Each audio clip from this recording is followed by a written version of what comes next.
With Liquor Barn, you can shop your favorite bourbon, that perfect bottle of wine, or discover something new. To place an order for pickup or delivery, download the Liquor Barn app, visit liquorbarn.com, or call your nearest Liquor Barn location. Follow us on social media and subscribe to our email list for all the latest news on products, promotions, and events. Liquor Barn, where Kentuckians go to celebrate life. Cheers!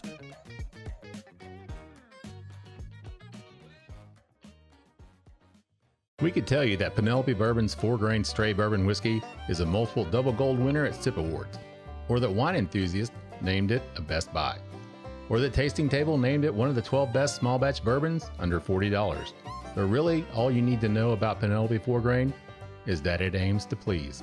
Whether you enjoy it neat or mixed in your favorite cocktail, Penelope 4-grain is a staple in every well-stocked bar. Pick up your bottle at penelopebourbon.com. Hey there, I'm Carrie Van Winkle, founder of Pappy & Company, where we celebrate family heritage and Southern craftsmanship. Check out our curated collection of artisanal goods that embody the spirit of Kentucky. From our signature barrel-aged pepper sauce aged in Pappy Van Winkle bourbon barrels to our luxurious leather goods inspired by generations of tradition, each item reflects our commitment to quality and legacy. Our line of gourmet food items are thoughtfully selected to bring the taste of the South to your table. Indulge in what I can say is the best bourbon barrel-aged maple syrup on the planet. A perfect blend of buttery rich flavors that elevate any dish or cocktail. We're big fans of the Bourbon Life Podcast, and we're honored to share the legacy of our great-grandfather Pappy Van Winkle with all of you. So visit pappyco.com for 15% off your purchase with code BourbonLife15.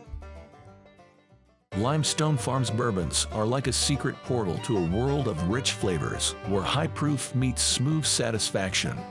Every barrel is meticulously crafted and blended with a specific message in mind.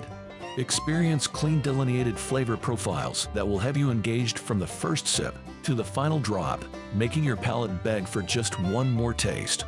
Limestone Farms, bringing heritage home.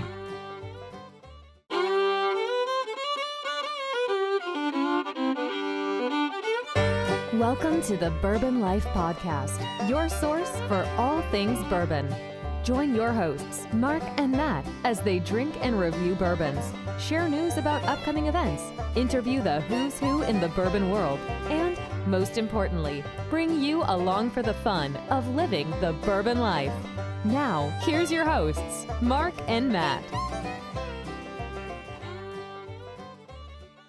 All right, everybody, welcome back for another episode of the Bourbon Life Podcast. I'm your host, Mark, and with me here live tonight around the flights of the round table, it is my good friend, Matt. Matt, how you doing, man? Mark, I'm great. We're here. We've got the table. Yeah. We're live. We are live. I mean, we're always live, but to our listeners, we're whenever you are. But we have our guest live in the studio. That's right. We have a guest with us. Yeah, that's always a good time, right? It's a great time. Yeah, for sure. I'm excited about this one, too.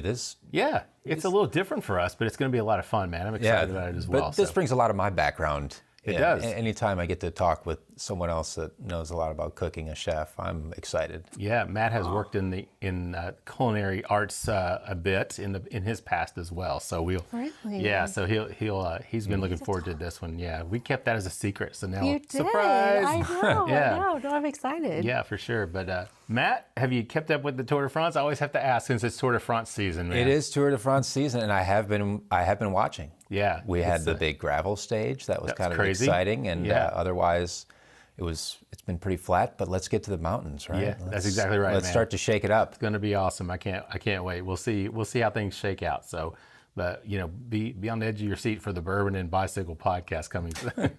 Yeah, That is a lot of micromanaging. Yeah, we'll probably pass on that. Yeah, right. Yeah. I don't know if there's enough interest out there for bicycles and bourbon, but you never know. The alliteration is good. Yeah, exactly right. Yeah. Well, we are the Bourbon Life Podcast presented by Liquor Barn. We appreciate their sponsorship and their partnership, everything they do for us. We could not bring you this show every week without their help and, of course, the help of all of our sponsors. We appreciate everything they do for us. Matt, with that said, would you like to tell everybody who we have with us in the studio tonight? Absolutely. Joining us this evening, joining you all this morning, this afternoon, this evening, whenever it is you are getting your Bourbon Life Podcast. or fix, whichever you prefer, the owner of La Bonne Vie here in Lexington, Kentucky, Ruth Oesterman. Ruth, welcome onto the Bourbon Life Podcast. Thank you. You guys have been awesome to hang out with. Oh, thank you. Yeah, this is going to be such a great show. Yeah, we're having a good time already. And I mean, I'm going to have to show everybody real quick that you had a much prettier display with everything. If everybody can, I don't know if I can see our food that we got here, but you brought us some delicious things to nibble on as we're talking as well. So, but first, usually we start the show, we talk about our guest, but I think real quick, just tell us, not the background or the creation, but just tell us real quick what La Bonne Vie is.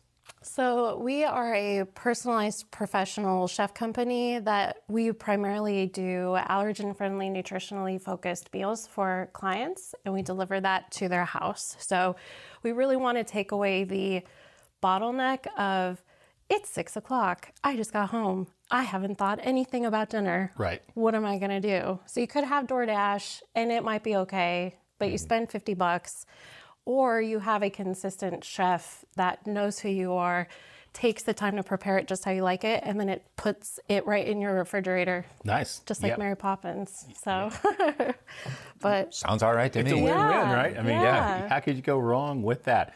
So let's talk about what we're going to be drinking this first round, Matt, before we jump into our conversation. Well, do we want to talk about what we're going to be nibbling on? Oh, yeah. Because that's, That's important as well. there's since food I kinda- involved here. Come on, don't try to pull the wool over Okay. these eyes. There's food Can involved. hold one up here so everybody can see. You want to tell everybody what you brought for us to snack on here? Yeah. So we did a peach bruschetta. So that has a creamy ricotta lemon spread on the bottom of the crostini. And then we also have the fresh peaches, some summer tomatoes, and then basil from our garden. And there is this balsamic we are just in love with. It is a Blackberry Balsamic. Oh, yeah. And we have it at our little kitchen store up front, and it goes through like crazy. It's refreshing, it's light, it's not too heavy, but it's a little bit different than your traditional bruschetta.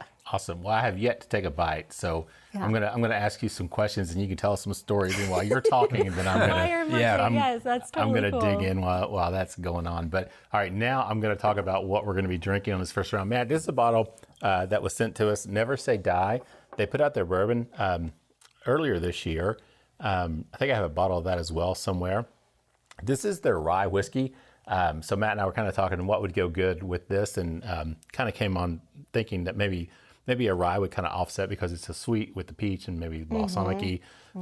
But relying on Matt's expertise as well, he said let's try rye whiskey. So we're going to start with this Never Say Die Rye. Honestly, I don't know a lot about the sourcing on it. I know it is a sourced bourbon. I know that it's owned in part by Patrick Madden, and of course, the Bourbon Life Studios in my basement here is in Hamburg, and Hamburg Farms was where this horse was born. Never Say Die, back in 1951. 51. So the horse was not going to make it through the night, and they gave him a shot of bourbon apparently, and that just revived him right up. He went on and he won several races, a big one over in England, I think. The Beatles are tied in. There's a whole big story, a backstory that goes into this. The Beatles are involved. Queen Elizabeth is involved somehow.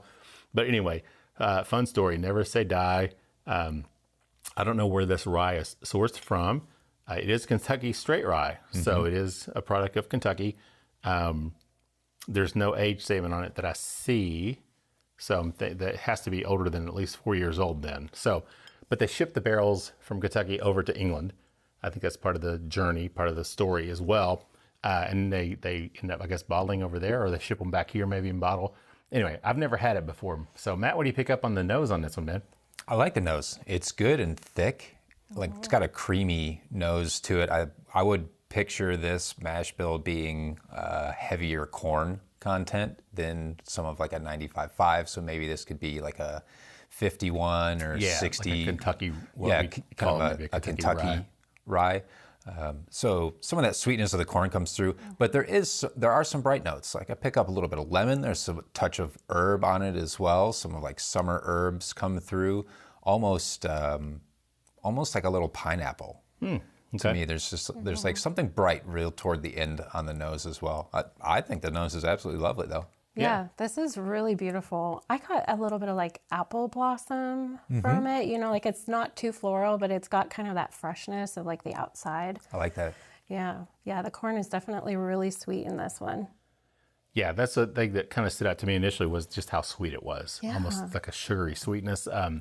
For a rye whiskey, again, you kind of go into it thinking, oh, it's going to be spicy, or you're going to pick up a lot of that spicy. And it does have a little bit of spice to it, but I do like it. It's very bright. Yeah. Like very floral. Of course, I got two, experts here that are now giving their tasting notes. So I'm just gonna be quiet and let you guys talk about what you pick up, because your descriptors are far better than anything that I have to share. So, but yeah, very nice on the nose. I really like that. I'm looking forward. I haven't tasted it yet. So. Yeah, it's going to be delicious. Ruth, let's talk about you. Yeah. Talk about who you are, where you're from, your background, your education. If you can, just take as much time and tell us about you. Yeah, I'm actually originally from Eugene, Oregon. So I am a total West Coast, Pacific Northwest girl. So that actually has a lot of influence based off of, like how I grew up. Like my family, we spent money on experiences rather than like stuff. And so we would go to these amazing concerts. And then after we would go to, a really nice dinner at a local restaurant. There was this market that I loved. It was the 5th Street Public Market. And it is like, if you want European style French bread, if you want the most amazing espresso, like if you want those cool little bath salt, make your own perfume places. Like they had a little bit of everything for everyone. And that was one of my fondest memories of being there, is the experience of food and how everybody just, it makes sense to everybody. Like you can connect with it. Sure. And it's way more interesting than talking about weather, right?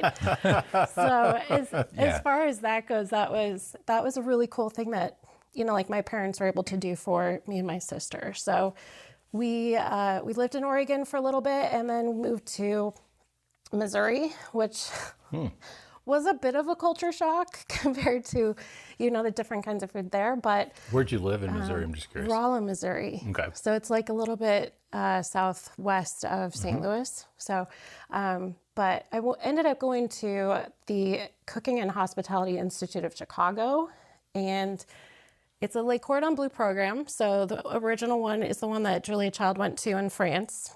I was not lucky enough to go to the one in France, but Chicago is incredible. So basically at that point, like we were, all of me and my friends, we were like just trying to make sure that we got up by 6 o'clock in the morning to get to class. And then we had our internship after that. I learned so much during that time, moreover kind of like why you do things the way you do in the culinary field, not so much like, here's our practical stuff and you're automatically like an expert, So after I was finished with the culinary arts program, I knew all these college kids were going to be going to all these restaurants. And I was like, I have to make something a little bit of a standout to make myself look a little bit like more approachable. So me and a couple other friends ended up going to the baking and patisserie program at that same school. So we were able to have 2 degrees with that. And that was really fun. So From my experience, those are like two streams that don't ever cross.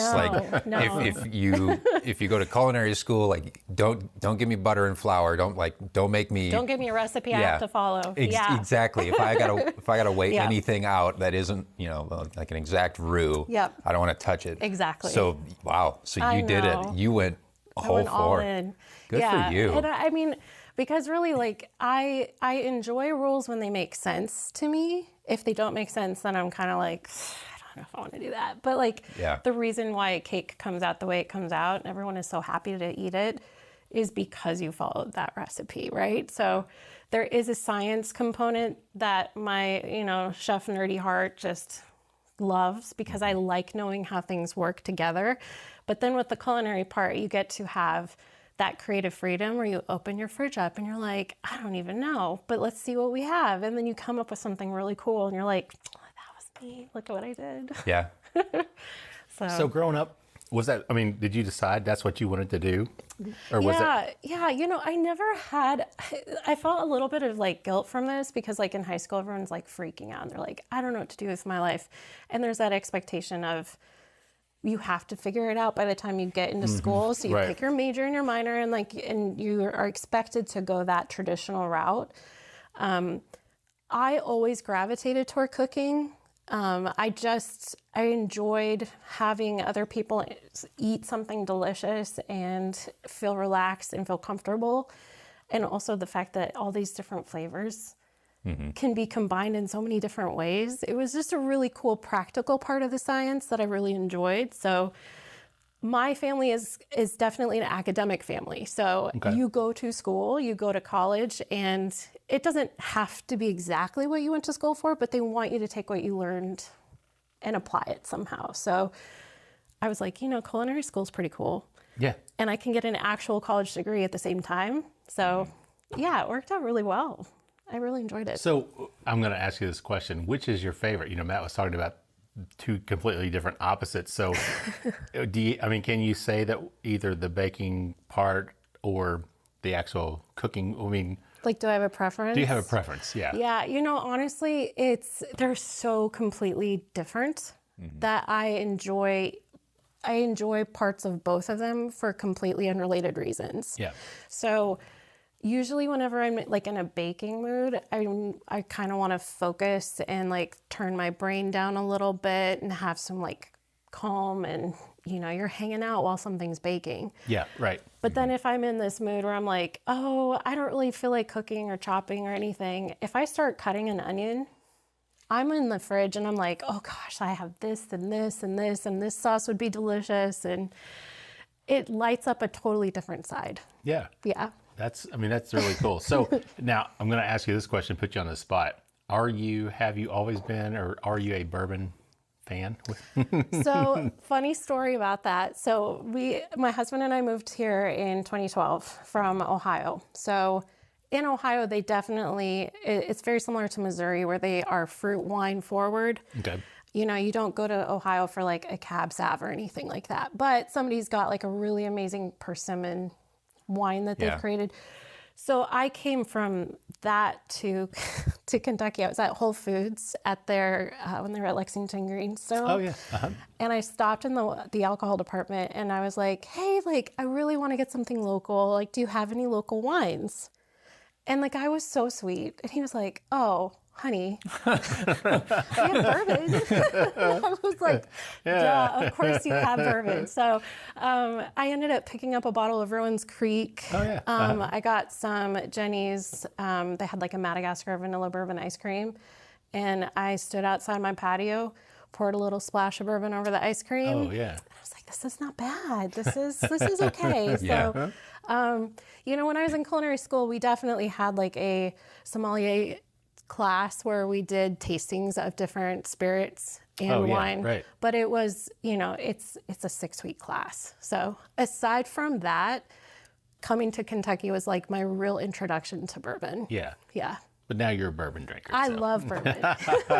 Yeah, it's great. Well, that's great. Well, speaking of which, even though we're sipping on a rye this round, but we can segue back over. Matt, have you given this a taste? Have you given it? Yeah. What do you think about it? I like it, first and foremost. It's got a little bit of spice up front, but it's certainly not overpowering. Yeah.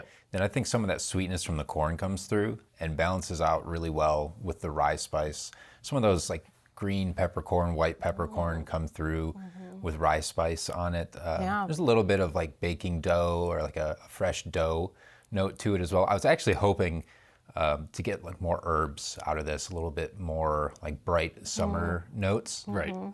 But that's just thinking pairing it with this, the Peach Bruschetta. Yeah. Hoping that they would play well that way, but it works. There's a touch of lemon and a little zest on the end of the rye here as well. But it's really good. It drinks oily and creamy in the mouth It's too. very, really viscous.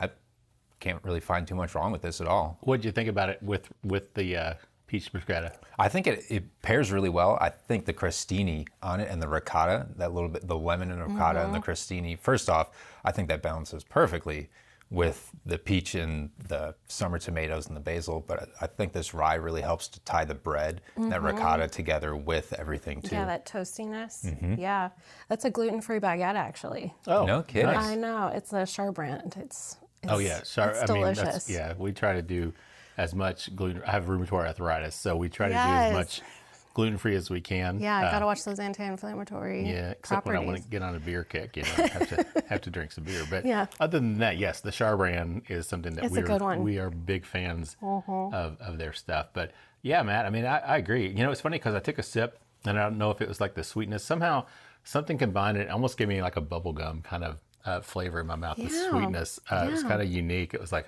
because a lot of times I'll pick it up. I talk about like the baseball card, the old stick gum. On the nose, I pick that up, but I don't usually pick that up on the palate. But for some reason, I got this almost sweet bubblegum kind of aroma or flavor on the palate. But I agree, that spice does come through. It's not overwhelming, but it is just a nice spiciness. And I thought that played well, with that sweetness, the peach as well. I mean, I just thought it really combined well. But I did that lemon. I get a little lemongrassy off of this as well. So it kind of plays in, I think. I think now that I just took a bite of the bruschetta and then finished with a sip. I think the balsamic really ties everything in the finish to that blackberry balsamic. That little bit of like sour note with a little bit of that spice on the rye. I think those really tie together well. Yeah. Ruth, I feel guilty because you've been talking. We put you on the spot. You've not had the chance to eat your own. I was like, I should try a bite with the bourbon. But yeah, no, I totally agree with you. I mean, as far as like the toastiness and the creaminess of it, I think it really gets heightened by that peach, and the acidity from the tomato also kind of helps break through some of the rye in there. But yeah, this is great. Yeah, definitely. We'll put it on our menu. It's on your menu? We just made it, so I was like, we'll have to put this on there. Yeah, definitely. Yeah, you definitely need to, because there's a few more pieces left. I'm going to, maybe for round 2 or round 3. Or like, 10 o'clock at night, and you're like, I'm a little bit hungry. I think That's delicious. Well, I think, it's probably a good place to take a break, because we're at 20 plus minutes here. So let's take our first break. I think it'd be a good place to stop. Get a word from our sponsors, and we'll come back with more with Ruth Oesterman with Bonne Vie here in Lexington in just a minute. James E. Pepper Barrel Proof Decanter Bourbon, distilled at the historic Pepper Distillery, DSP KY5 in Lexington, Kentucky. This new release, bottled in a striking recreated distillery decanter from the 1940s, has garnered high praise and accolades. Coming in at number 27 on Fred Minnick's Top 100 Whiskeys of 2023, it received a 94-point rating and was called absolutely delicious with notes of delicate hazelnut and toffee. Astor Wines, one of New York's most prestigious retailers, writes, "The whiskeys coming of age now are some of the finest from any American whiskey producer. This bourbon is arguably the most impressive you will find at this age. Available nationwide with a suggested retail price of $65. Learn more at jamesepepper.com. The Stave Restaurant is a bourbon lover's paradise right here in the heart of bourbon country. Located at 5711 McCracken Pike in Millville, Kentucky, between Castle and Key and Woodford Reserve, Chef Kyle Klatka prepares amazing food each day that features an elevated Kentucky-inspired cuisine. With a full-service bar, great bourbon flights, and signature cocktails, the Stave is the perfect place to catch up with friends after a fun-filled day of touring the local distilleries. Be sure to check them out online at thestavekentucky.com or at Instagram and Facebook at The Stave Kentucky. All right, everybody, welcome back for the second round of the Bourbon Life Podcast. I'm your host, Mark, and with me here tonight live around the flights of the round table, rectangular table, whatever it is, here in the basement of the Bourbon Life Studios at Hamburg Farms. It is my good friend, Matt. Matt, how you doing down there, man? Mark, I'm doing great. We've got good food, good drink, good company. Yeah. What could be better? I could not ask for anything more for what is today, Tuesday? Yeah, it is Tuesday. So yeah, this is a lot of fun. I was looking forward to doing this. I'm glad we were able to get this together. So the food has been excellent. There's no doubt about it. Thanks.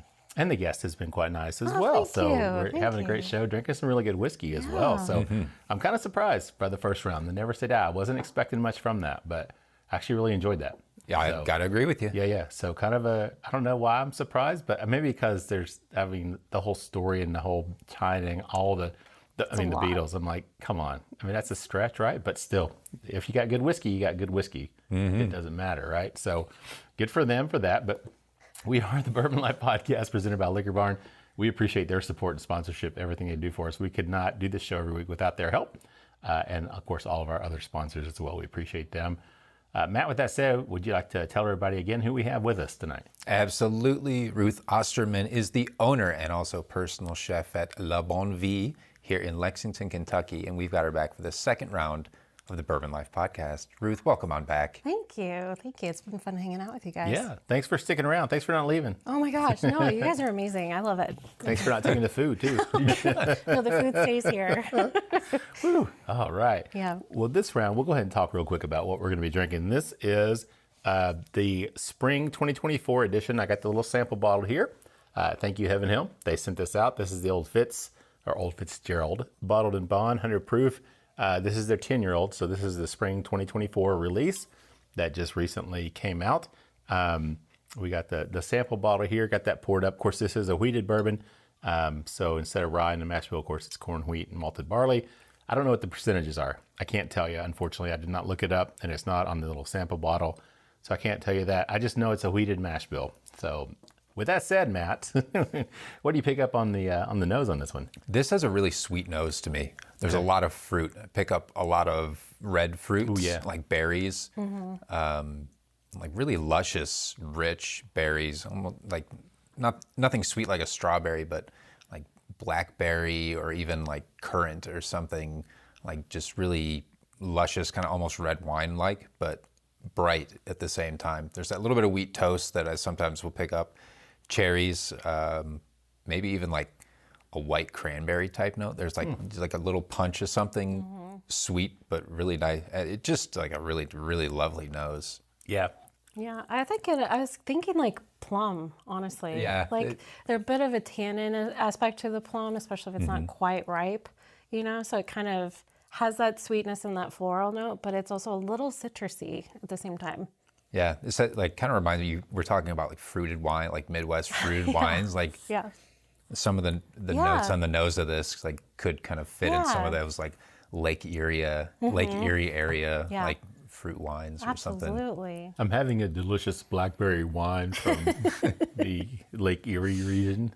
Listen, there's some, very well-established wineries in there. Yeah. And I didn't get to sample too much because, again, I'm more of like a Pinot Noir, kind of gal. So you're highfalutin. That's okay. She's from Oregon. She's a highfalutin Oregon. They'll kick you out if you say like you don't like Pinot Noir. Right? So, that makes sense. Yeah. That's where the best Pinot comes from in the U.S. It is. It's a very finicky grape. You know, it's got to have those perfect conditions. Otherwise, it's, Well, I know nothing about wine. I'm just going to go and throw that out there. Well, if you ever watch the movie Sideways, you'll never buy a Merlot again in your life because of the shame of that. So. Oh, I have seen that movie. It's been a long time. The one clip, I don't even want to talk about the one scene, but anyway. Yeah, Paul Giamatti's hilarious in that one. He is. Yeah. He's a great actor. Matt, I agree on the nose.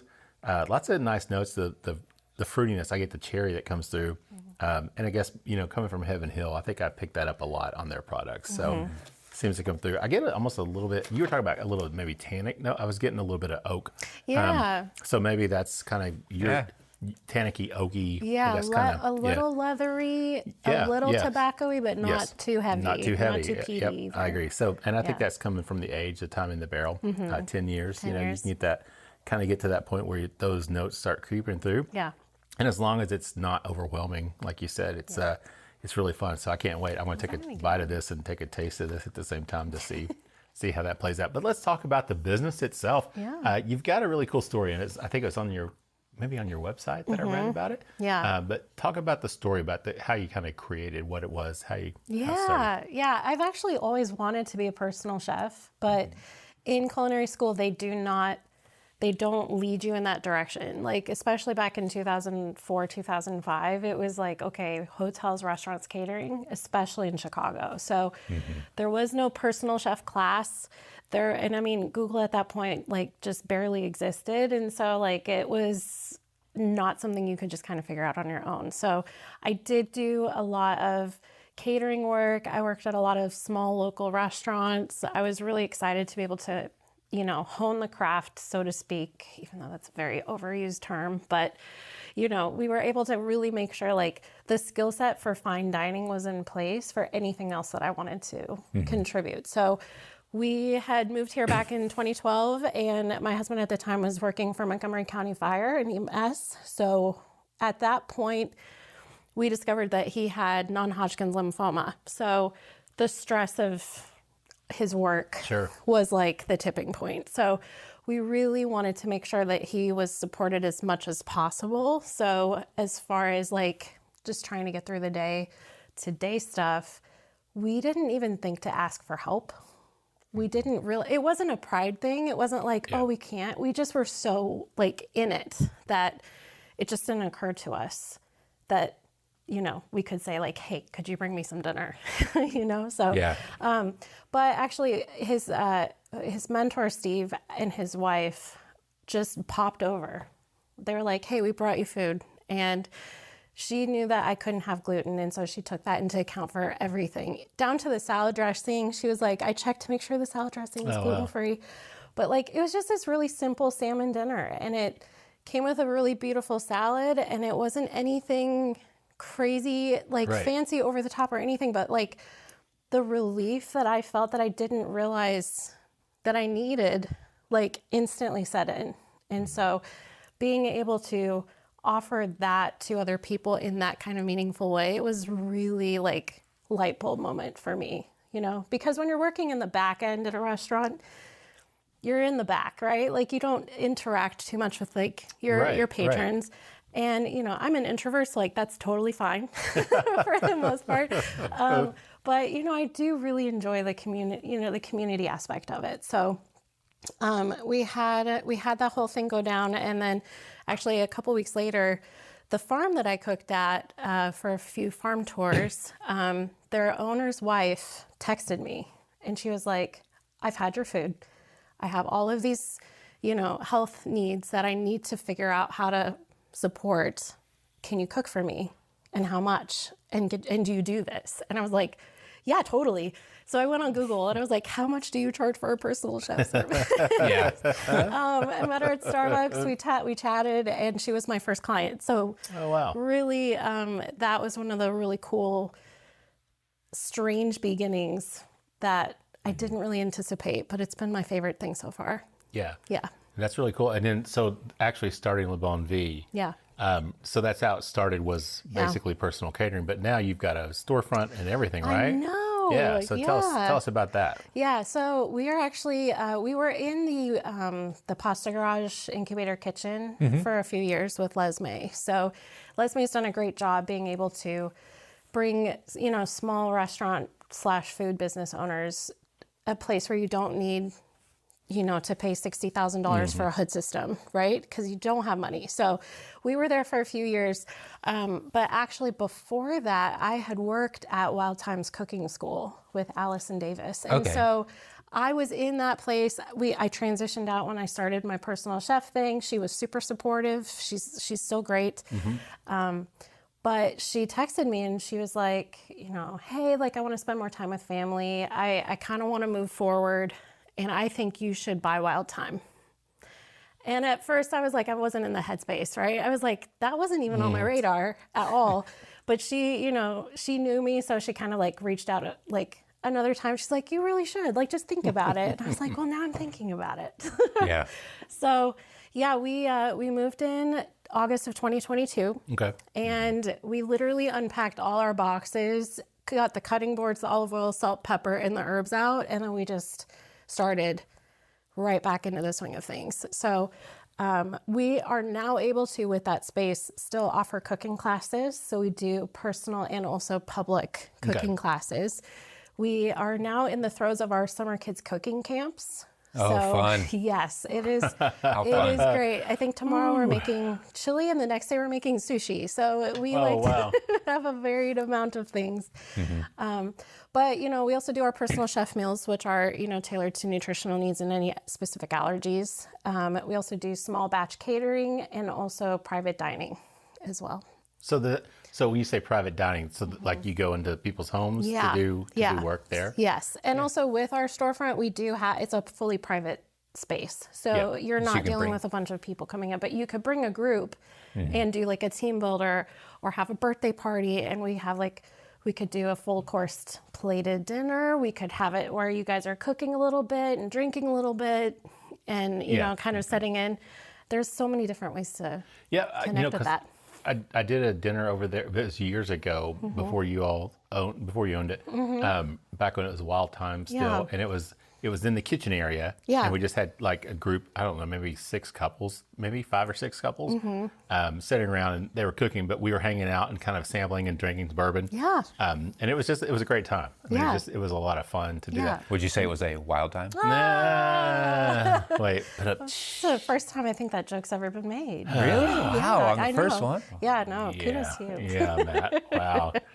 Oh my Somebody goodness. had to say it though. Yeah. Right? It was only a Somebody matter had of to throw that one out there. Thanks, Matt. Yeah. Yeah. Appreciate that. Well, I didn't want to drag it on until like the third round. Right. It's just- Yeah. It's like in the movie where they have to say the title of the movie Yeah. Yeah. in the movie some point. Then you're like, there we go. Now we can continue. Oh, that's great. So let's talk a little bit more about the different things that people can do, because you kind of talked a little bit about there. Yeah. Talk about, because you have cooking classes, you've got couples things, you've got the kids camps. So Yes. obviously you have things for kids to do as We well. do. So can you just talk a little bit more in depth about all the different opportunities and Yeah. things people can do? Yeah, definitely. So, like with the summer camps, for instance, that is a great opportunity for kids when they don't have anything else going on in the summer. They run from 9 to 3 o'clock, Monday through Friday. We do different themes each time. That's a long time to keep some. Listen, they had 20 minutes left today because they cooked so fast. And they're like, we're bored. Can we do more stuff? I was like, you guys have been cooking for 5.5 hours straight. Wow. They're so excited. And then You they tell go them to grab the home. mop and the dishes. Like, So they do dishes. yeah, that's good. Yeah, You got so time to lean. You got time to clean. We go through the whole thing. So in those camps, plus with like our kids cooking classes, and also in any of our cooking classes, we do those basic covers of here's some knife safety, here's some basic cooking skills. Yeah. Make sure you say behind when you're behind somebody with a knife. Like, don't just fling the pan out and knock someone upside the head. So Yeah. we do cover all of those things. And as far as like any other kid stuff, we're doing like a Harry Potter cooking class in the fall. Oh my gosh. We have the candles. Listen, Amazon got me. They were like, all of. I was like, we have to have like platform 9 3/4 and all the little flying keys. But we do like the Honeydukes butter beer, and then we do like the pumpkin pasties, and we do like the wands and the chocolate covered frogs. It is so much fun. No way. Yeah. So. Man, I think I want to sign up Yeah, for that. like, actually, I think we do have an adults Halloween class. Do you really? Coming Okay. up. So yeah, so we do a bunch of really cool things with kids, and then with the adults, there's definitely different styles. So we have like hands-on for like knife skills, super basic. Make sure you don't cut yourself. Get dinner on the table. Right. But we also have experience classes as well. So, we have a bourbon date night, coincidentally. We'll talk about that next round. Yeah, So, that's right. But yeah, we like to have different events where, like, if someone's not super into like hands-on cooking and they just want to hang out and drink, and their friends like cooking, we do have other options as well. So we have like a sushi class where you get to roll your own sushi and make the that would be- miso soup and the tempura veggies. I was just talking to somebody about that last week. As a matter, Yeah. how cool it would be to Well- be able to, but you got to get the rice right, You right? do. You got to get Yes. the rice right first. Yes, yeah, you have to wash your rice Okay. really, really well. That's All one right, of the big that's the thing. things. Yes, So and a rice that's- cooker. But yeah, all that is really fun to work on for the classes. It's about 2 hours long, but people get to take home any extras. But you also get to eat that after, at the end of the class. Very So, nice. Yeah. So one thing I was going to ask while you were talking earlier, because you started this, you moved in 2022, right? So right in the thick still pretty much of COVID, right? Yeah. How was that? I mean, you're not a restaurant where people are coming in and stuff, but I mean, Yeah. still, I mean, you're in the industry. So I mean, how can you talk about that adjustment and dealing with that?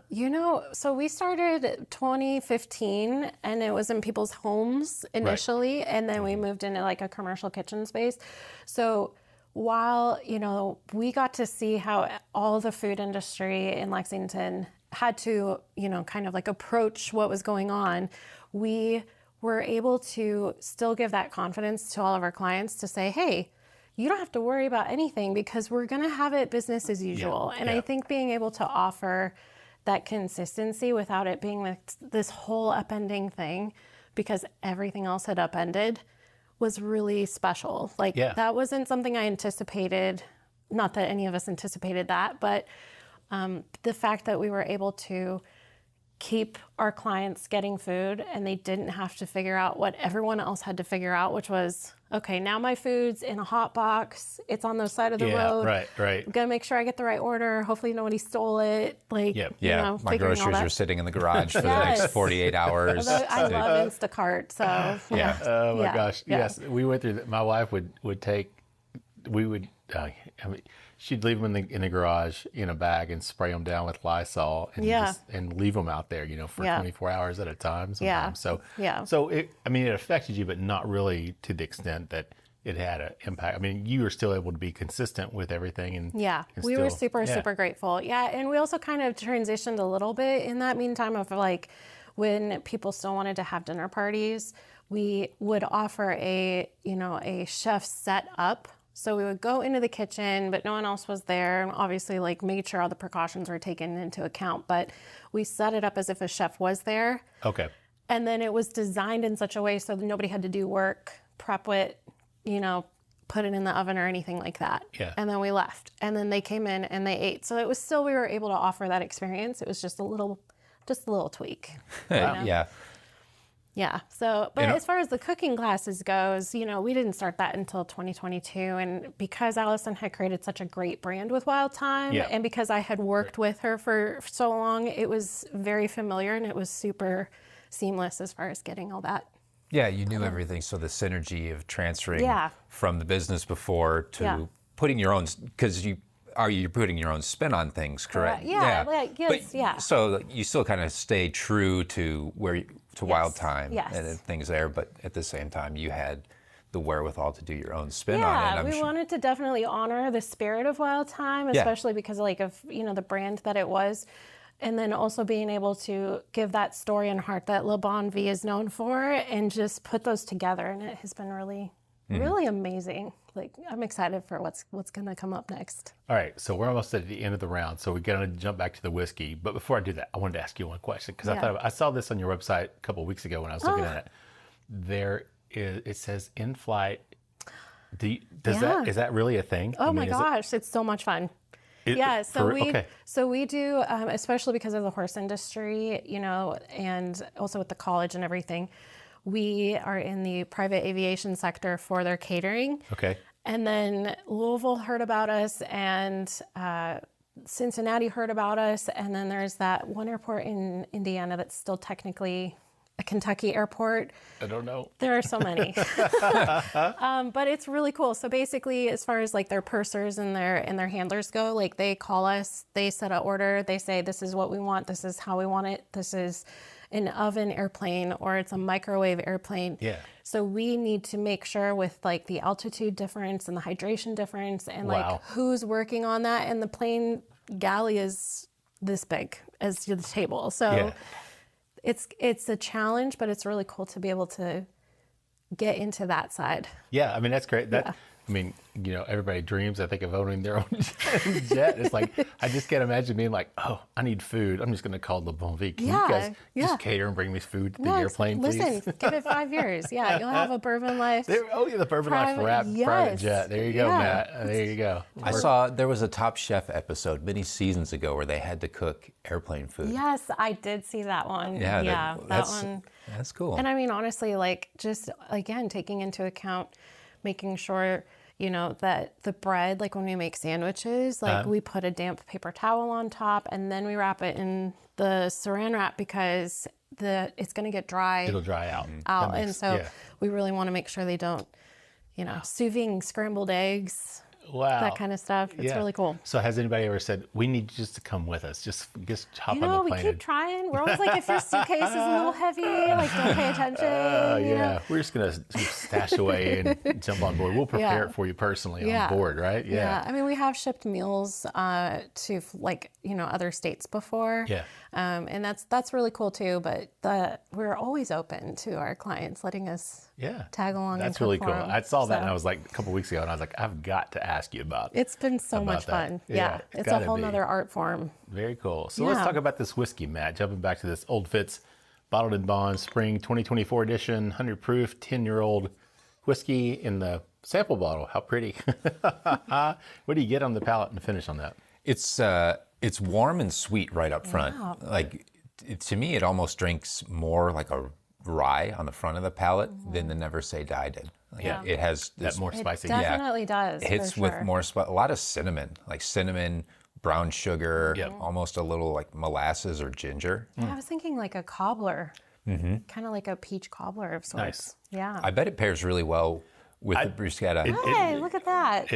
I'm telling you what, when I took the first bite and then I took a sip, I was like, oh yeah, it's completely different. It's just completely different than the Never Say Die. And that was a good combo, but this with the bruschetta, Matt, it's Great choice. you missed Great out on choice. that one. What do you think, Ruth? Did you like Oh my gosh, yeah, that was delicious. Did you get to try it? You didn't get to take a bite? I need to take a bite of it. Yeah, you guys keep talking. Yeah. What do you taste, Mark? Matt, I agree, man. You know, it's initially, you take that first sip and that spiciness does come through, but it's cinnamon.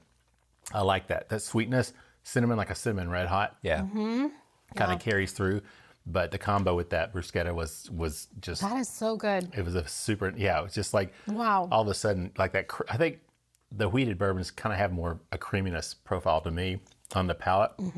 But combined with that, something about it was just, That is completely astounding. different. Yeah. I'm going to make notes. Make a note on that one, right? 'Cause that's- Yeah, I need some of that. Yeah, That's delicious. That's definitely a good combo.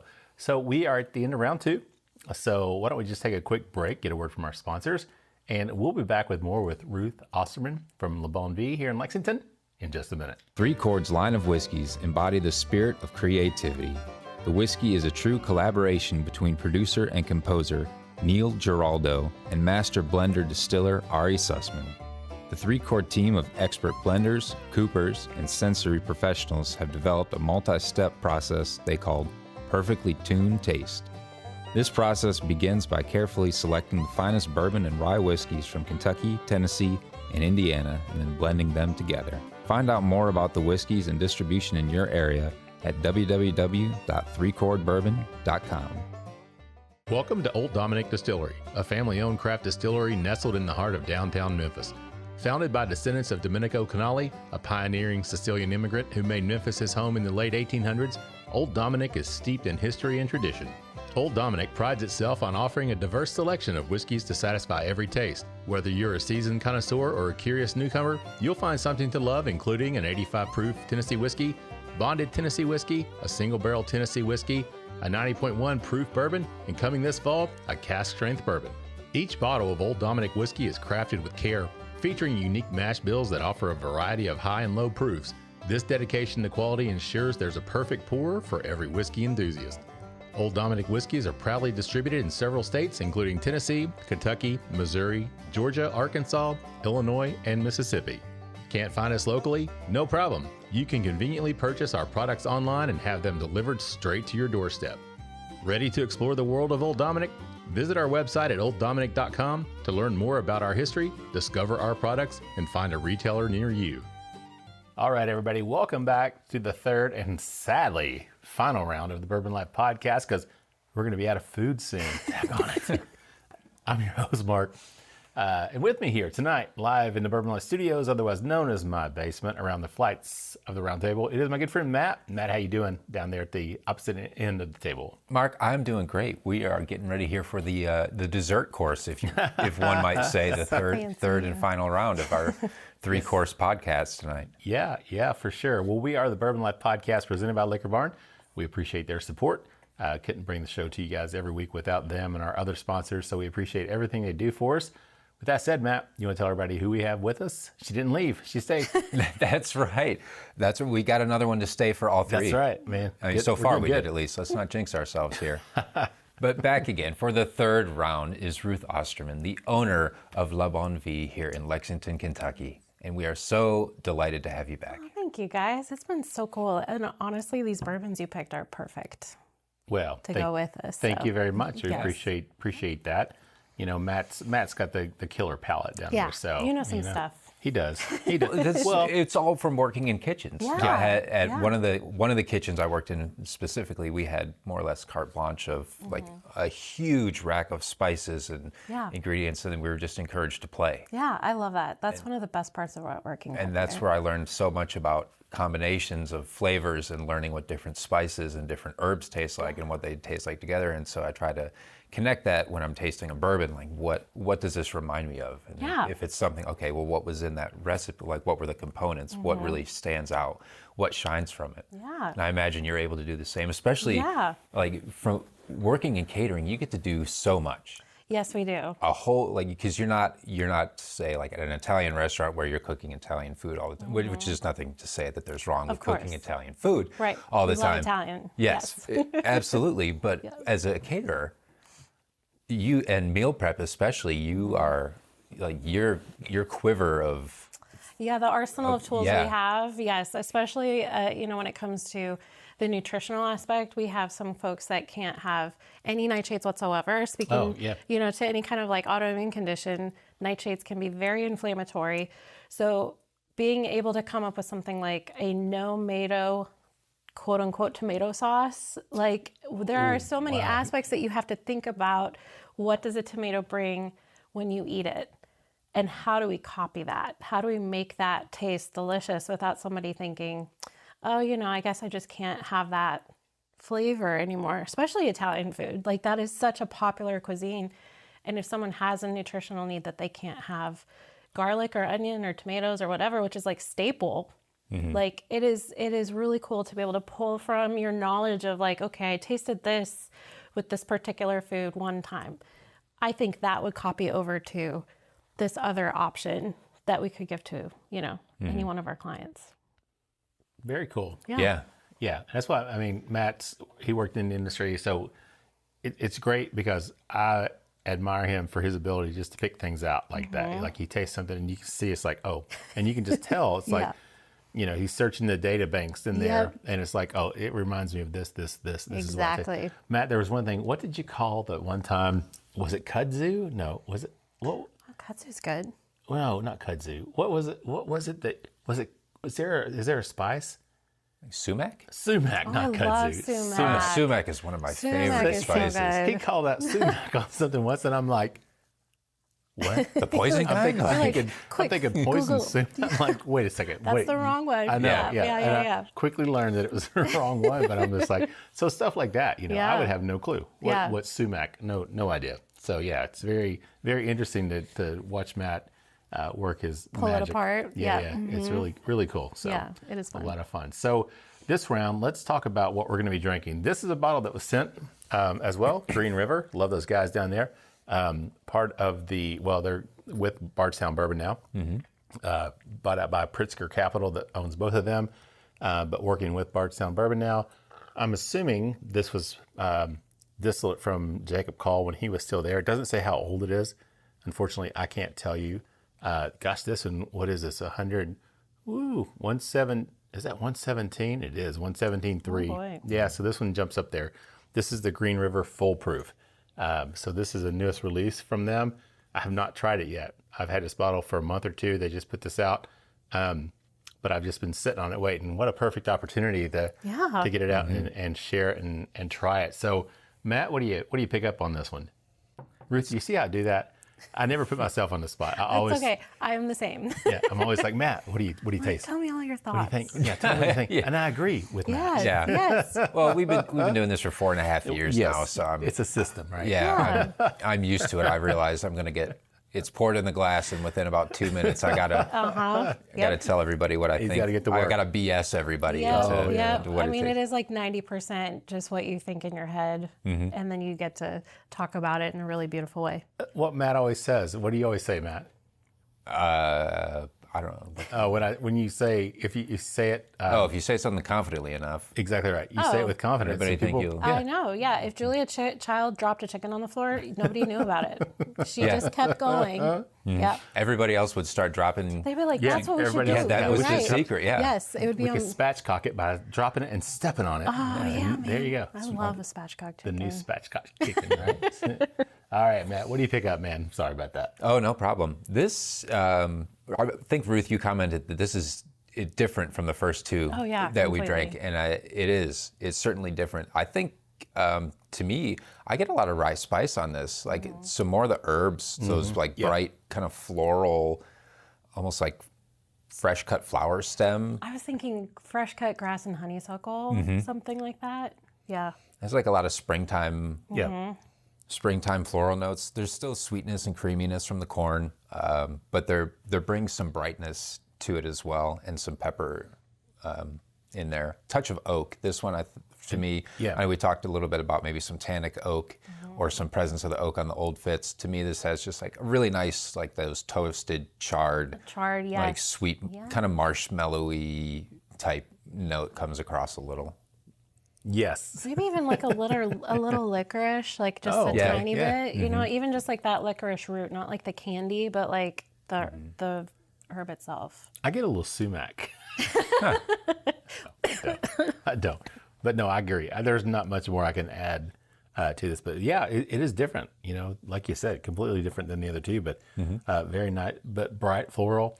Almost got like a hint of citrus to it on this as well for me. But yeah, very, very nice. So let's talk about, you alluded to it in the second round. Yes. That upcoming special event that's going to be going on. So this show comes out on the 12th. So this event is going to be the 19th. It is the 19th, yeah, yes. Let's talk about that. Yeah, so as the part where you say the title of the movie and the movie, we do these really fun date night chef's tables. And so that's to more of a point where like people are watching a chef live in front. We set the bar up right in front of the kitchen, and the chef will come and discuss the whole dinner. He plates everything in front of you. If you want to stir something, you can totally stir something. If you just want to sit and hang out, you absolutely can. So this is definitely an experience kind of class. So we have a 4-course dinner that is different every single time. And every bourbon tasting for that course is taken into account as far as like the seasonality, what the chef feels like cooking, and also, you know, like what we just get inspired by. Yeah. So we have that class. It's a 6 o'clock to 8 o'clock class. I think we still have a few seats left, but we do offer this class at least once a month. Okay. So there's definitely it's one of our staple signature classes. So we have that as an option. So it is the bourbon. The bourbon date tape night. is yes. okay, every month. Okay. Yes. Yes. Awesome. Well, that's good to know. I wasn't sure if it was just like a one-off that you do every few months, but you do that every month. Yeah, it's actually one of our most popular classes. And I think that, did the Wild Time do it as well? Yeah. I was going to say, because we were drinking bourbon while we were there. So I think that's what it was, because it was a date night kind of thing. But now you said, maybe off air, that it doesn't have to necessarily be a date night. So if somebody wanted to come, they can come and check it out. Absolutely. Right? Yeah, we really kind of want to give people, you know, an encouragement for hanging out with other people that they may or may not know. So if they want to bring a buddy with them or their wife or husband, you know, they can. Yeah. But as far as when we've had some of our most fun classes, it's been with people who don't really know each other, and then they start chatting. Yeah. And then you see connections being made, and then you see someone get really excited because they're like, "You like that too?" You're like, "Did we just become best friends?" Like, did we just become best friends? Yep. So much room in our kitchen for activities, by the way. So yeah, as far as the class goes, it's gonna be. I just got that. Oh my God, thank you. That was classic. Yeah. So you want to go in the garage and do some karate? Don't touch my drums. I think we're going too far. I'm so sorry, Ruth. No. I started going down. Wow. That's a very good movie to quote, though. Just like Anchorman. It's awesome. Yeah. Yes, I'm so sorry. I interrupted your whole story. No. I threw that in there. So, thank you. know. But yeah. So for instance, like what we're doing for this particular class is we're doing a scallop ceviche. And then we're going to do, I think what we have for the appetizer is going to go really good with, I think we're doing, let me look it up real quick. We're doing town branch for that particular ceviche. Okay. So, because it's not super full-bodied, so it's not going to take over that delicate scallop flavor, but it's definitely going to kind of give a little bit of fattiness to it, because scallops tend to be, you know, not super fatty. They're very full-flavored, but not anything, you know, too heavy. So the salad that we're doing is similar to the little treat that I brought you guys. So we're gonna do a fresh peach prosciutto creamy burrata salad. Oh.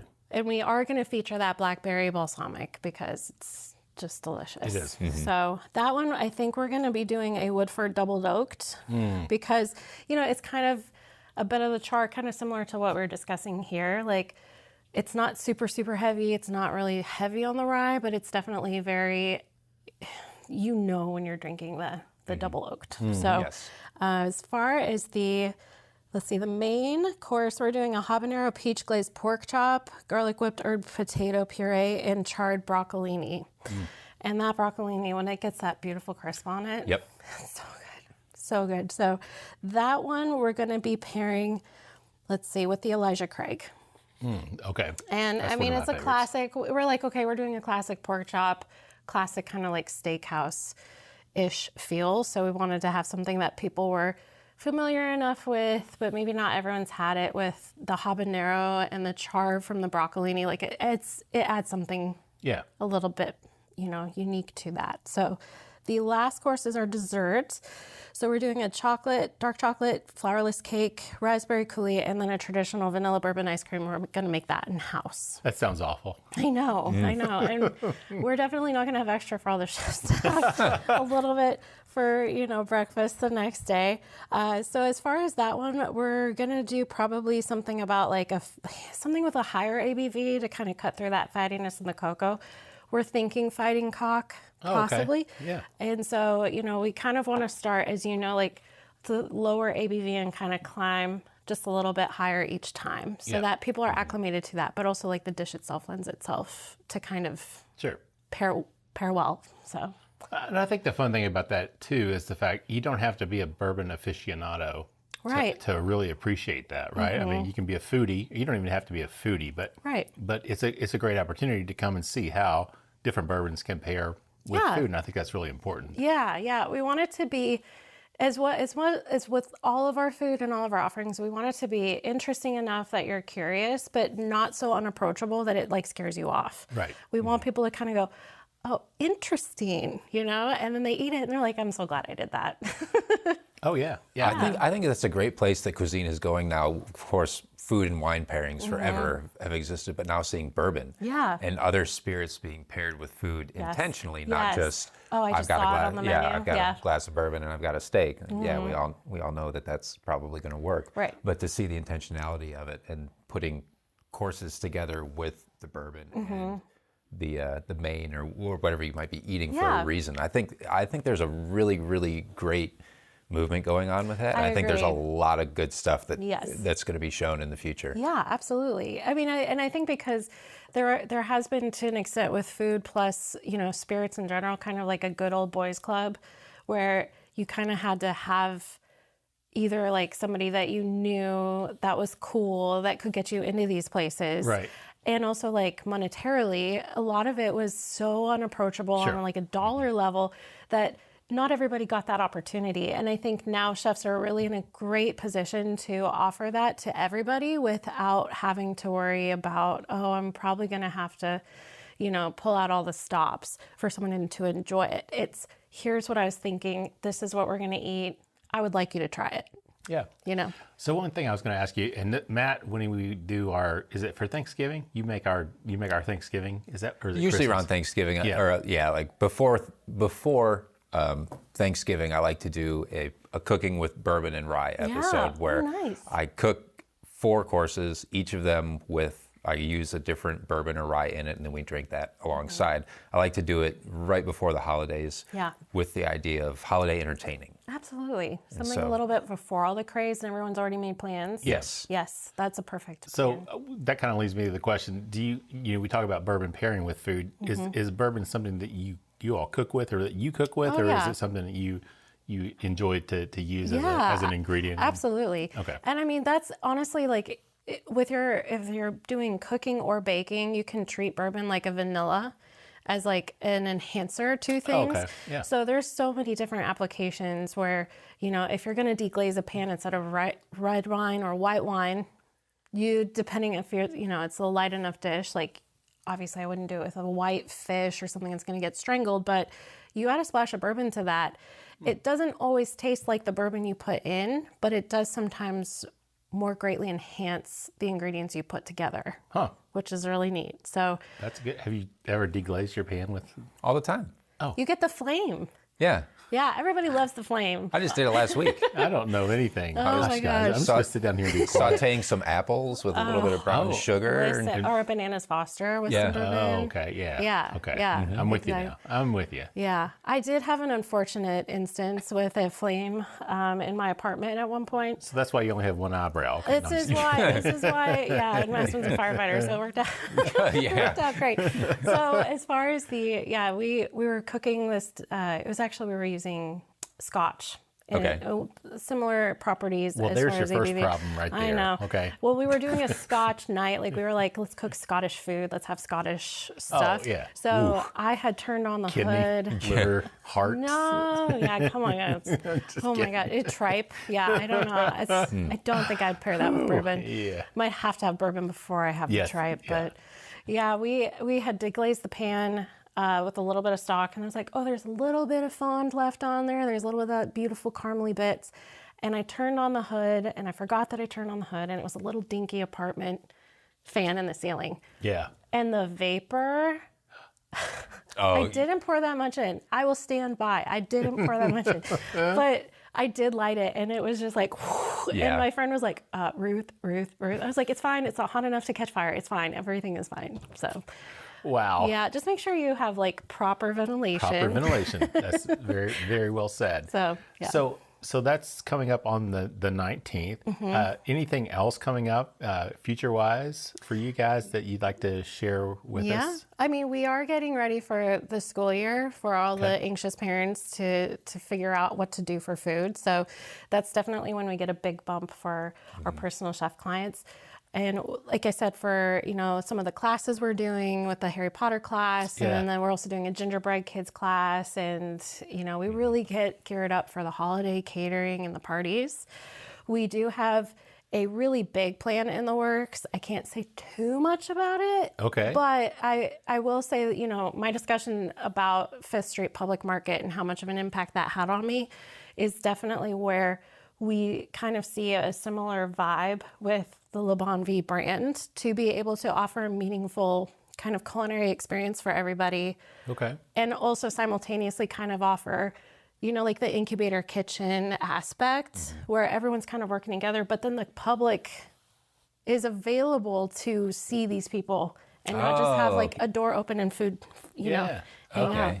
So, yeah. Very cool. Yeah. We're super excited for that. No doubt. Yeah. So let's jump back, Matt. We're almost at the end of round 3 already, which is kind of crazy. Yeah. This has gone by really fast. So let's jump back to this Green River Foolproof Bourbon. Matt, you know what I'm going to do. Yeah, it's the rye to me really shines in this one on the palate. It's big and bold and spicy right up front. I got a lot of that black peppercorn, kind of the cardamom spice, a little bit of coriander even. But the rye really comes through. It's like minty, kind of menthol, cooling, like that cool kind of menthol vapor on the palate. I think the proof drinks on this one, at 117, I think this drink's pretty warm. It definitely feels like a step up from 105 proof for the first round and 100 proof, the Bottled and Bond of the second round. Not overpowering though.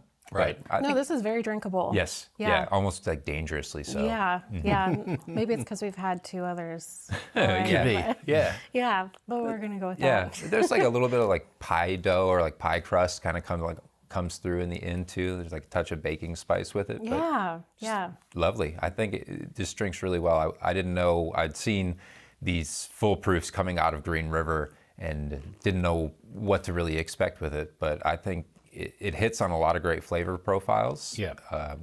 It doesn't drink like a full proof Kentucky bourbon, which I kind of appreciate. Did you get to try it with the bruschetta? I did not try it with bruschetta. Oh, you were waiting for round 3. Here we are. Oh my gosh. Sorry about that, man. I enjoyed it. Round 2, though, the Bottled and Bond Old Fitz just was like, it was almost like magic with that. So. that was an excellent choice. So what about you, Ruth? What do you think on this? Yeah, like it hangs out, but it doesn't linger too long, which I appreciate. Because like initially when you take that sip, you're like, okay, full on, like it's a little bit of heat. You get that allspice. You get a little bit of, the cardamom is still kind of hanging out a little bit, but definitely As far as the drinkability goes, like I said, like this one, you could get in a little trouble. Yeah. It went well with the peach for sure, and also the basil, because I think, like you said, it was a little bit herby, and so that fresh basil really kind of like harmoniously, hangs out, and it's delicious. I think my favorite's the second one. Yeah. So far, at least with this particular food. And I have a guilty confession to make. I'm not a balsamic fan. I'm just gonna tell you, but that is delicious. Oh, thank goodness. No. I've never really cared much for. I'm like olive oil. Yes, just load it up with olive oil. I'm good. Yeah. But my wife's the whole vinegar thing. She doesn't do it. Yeah. But so I've just kind of gotten out of. I just never have been a big fan of it. But that is absolutely delicious. So I will say the balsamics are completely different depending on what brand you're using, and also like how much it's been aged. So I was actually in a mastermind, and our little group went to Italy for 2 weeks. Wow. I know, it was terrible. I didn't even join that mastermind. I was in a mastermind. We used to get together at 6:30 at a damn coffee shop and just sit there. No, the chef masterminds are the way to go, for sure. Wow. So, but we did get to go to a balsamic, like one of the oldest balsamic places we were in northern Italy over by Turin. So that was such an amazing experience, because you can buy just a regular Lesio balsamic, and if you're making a dressing for a salad, it's fine. If you try to put that on something that really makes you know that you're drinking something, or any kind of flavor profile with a better balsamic, it's completely different. Yeah. So, as far as like the age goes, I will say if you're not so much into like the super acidic, really like tart balsamics, it can be a very big turn off if you've had too much. But then when you get into like the aged balsamic, it mellows out a bit. Okay. And thanks for that tidbit. I did not know that. That's good to know, because what this is just the combination on this is delicious. But I was hesitant because I'm just not a balsamic fan, and I was like, but I took that first bite. I was I'm so proud of you for taking the leap. Gosh, you take a good balsamic, spread it on the bottom of my shoe, and I'll take a bite. It is actually so good on ice cream. I 100%. I've not tried that, but I can see. With some strawberries. Strawberries. You can macerate a little sugar on them, and then with the balsamic. Strawberries and balsamic. Yeah. Wow. Yeah. All right. You guys say so. I'm going to take your word for it. Ruth, before we wrap it up, I always like to ask my guests, what has been your favorite part of your journey on this so far? I would say, honestly, the experience of seeing the impact that we can have on people. I never intended this to be, a huge, business. I tend to kind of be a behind the scenes person and like help, but without making a lot of fanfare about it. So when we're able to connect with our clients and all the people and actually see that we're not giving them food, we're giving them back time. Yeah. And you could make more money, but you can't get back more time. So being able to offer that is a huge gift, and that's my favorite part. Yeah. So if people want more information about your services, about the bourbon dinner coming up on the 19th and other events and things going on, how can they get more information? I would say to go to our website, because that has everything on it. So you can go to lbvcooking.com. And from there, if you want to get in touch, you can text us or call us or email us. All of that info is on the website. Okay. If anybody wants to sign up for a class, that can be done online as well. You can also buy gift cards. If you have anybody in your house and they're like, I don't really need anything, you're like, but you want to go do something cool. That's a great idea. You want to go do that. That's a great idea. Yeah, I would say the website's definitely the way to go. And you guys do have a store, right, as well? Yeah, so it's definitely walkable. So we're in the Shinaway Plaza. We're next to the Azteca Mexican restaurant. Across from Shinaway Pub. Oh, across from the Shinaway Pub. The new, I think the new baked potato place just opened up. It's like a Chipotle for baked potatoes. They have lobster. I did not know that. Yeah. Okay. Yeah. You sold Don't me. look at the calorie count. Wow. A baked potato bar. That's got to be like the best profit margin ever. I know. Think of Baked all potatoes. the little garnishes, but then you got your baked potato. Yeah. So. And your sodas. And you got your 5-cent soda that you sell for $3.50 as well, right? Right? I know. Well, the ice costs the most thing, which is insane. There you go. Yeah. Well, good. Well, so that's great. So people get more information on the website. They come by the store as well. But yeah, well, thank you so much, Ruth. This has been a lot of fun. I'm so glad I had a blast with you guys. This flew by. Great. And thank you for the treat as well. That was a lot of fun as well. You're welcome. So any final thoughts before we wrap it up tonight? Well, I mean, we can always drop off more food to you guys. But yeah, as far as like if you ever want to come do like a class with us or anything, you know, as far as a collab, we'd love to have you. Awesome. Yeah. We appreciate that. Yeah, this was great. Much. Thank you for inviting me. Oh, you're very welcome. Thanks for hanging out, and thanks for not leaving, you know? No thoughts whatsoever. Matt, final thoughts, man, before we wrap it up tonight. Ruth, thank you so much. You're welcome. This has been really great. I didn't know what to expect coming into this, but this has been just an absolute delight. Thank you. I love connecting with other people that have a passion about food, bourbon, and also bringing people together. Yeah. Because that's what food and bourbon are all about, right? Absolutely. Yeah. Very well said there, Matt. This has been great. Thank you so much. You're welcome. Let's do it again. See, I could have just stayed upstairs and you guys could have just done this. You didn't even need me. We would have been down here talking about balsamic for like 2 hours. It would have been like, you want to talk about the cycling and bourbon podcast never going anywhere. Like get two foodies together. I can't even walk and drink at the same time. I can't imagine biking and drinking at the same time. Oh gosh, yeah. Well, it's been a lot of fun. Right? Thank you so much. This is great. Thank you for having me. And again, the food was excellent. Like I said, you guys were kind enough. You made me a steak when I came over to meet with you guys a couple months ago, which was absolutely delicious. Thank you. So I appreciate that as well. You're welcome. A lot of fun. So a lot of good things you guys got going on as well, which is really cool. So I appreciate your passion for what you do. I mean, that's what, with the Bourbon Life, we're both very passionate about bourbon. So that's why we do it. So it's great to see people that are passionate like you about what you do. It makes it so much more fun. Yeah. Right. And the fact that you're having such an impact, you're doing things to help people as well and build that sense of community as well, which is really cool. So we appreciate that very much. So we are the Bourbon Life Podcast presented by Liquor Barn. Again, we appreciate their support, the support of all our sponsors. We could not do this show without them. And like Matt always says, whatever time of day it is you get your Bourbon Life fix on, morning, noon, or night, we appreciate you taking the time to listen to us. Again, that's why we do the show. So, you guys are out there listening, and we appreciate you taking the time to do so. If you want to reach out to us, you can email us at thebourbonlife@gmail.com. You can also find us on Instagram and Facebook at The Bourbon Life, or you can join our private Facebook group, The Bourbon Lifers. We'd love to have you guys jump in there and join us. If you feel so inclined, please leave us a review on your favorite podcasting platform. We always appreciate that. Don't forget to check out our friend Mike Big Tex, as Matt likes to call him, or Big Chief as he's known, doing the Whiskey Trip podcast that comes out under our umbrella every Tuesday. So be sure to check out Mike. Give him a like and a follow as well on Instagram and Facebook as the Whiskey Trip. And with that said, I'm going to wrap it up. Send us home with our tagline, which is, may your glasses always be full, and may you keep on living the bourbon life. Thank you for joining us for this week's episode of the Bourbon Life Podcast. Our mission at the Bourbon Life is simple: to share our passion for all things bourbon with you every week. And we'd really love to hear your thoughts on how we're doing. You can find us on Instagram and Facebook at The Bourbon Life. You can also contact us by email at thebourbonlife@gmail.com. And you can always find us on your favorite podcast platform. If you have a moment, we'd love it if you would rate us and give us a review. So until next week, we hope your glass is always full and that you keep on living the bourbon life.